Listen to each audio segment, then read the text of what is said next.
न ले किसी भी मुहिम जोई का सख्त तरीन जवाब दिया जाएगा। सिंतास माहिदा कोई मुअत्तल कर सकता है, ना ही खत्म होगा। नायब वज़ीर आज़म इसहाक़ डार का मुख्तलिफ ममालिक के नुमाइंदों से रब्ता, कहा कि यकीन महकूम है कि पाकिस्तान कायम और दायम रहेगा। फैसला किया कि कौमी वक़ार और इज़्ज़त पर कोई समझौता नहीं किया जा सकता।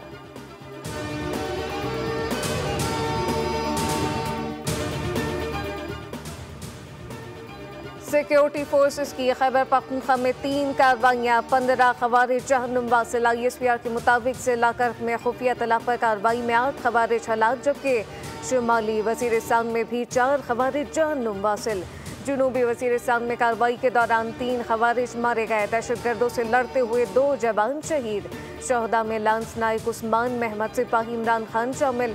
हलाक खवारिज दहशतगर्दी में मुलव्वस थे, जबकि सिक्योरिटी फोर्सेस दहशतगर्दी की लानत खत्म करने के लिए पुरअज़्म। वज़ीर आज़म मोहम्मद शहबाज शरीफ की सूबा खैबर पख्तूनख्वा में फितनल खवारिज के दहशतगर्दों के खिलाफ 3 मुख्तलिफ कामयाब कार्रवाइयों पर सिक्योरिटी फोर्सेस की सताइश।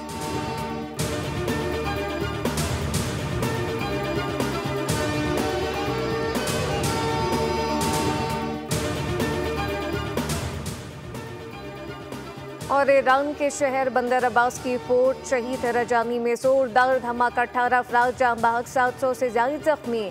कई इमारतें और गाड़ियां तबाह। धमाके के बाद बंदरगाह के कुछ हिस्सों में आग भी लगी। वज़ीर आज़म शहबाज शरीफ का ईरानी सदर से रब्ता, धमाके से नुकसानात पर अफसोस का इजहार किया। जख्मियों के लिए जल्द सेहतयाबी की दुआ, कहा कि दुख की इस घड़ी में ईरानी अवाम और हुकूमत के साथ खड़े हैं।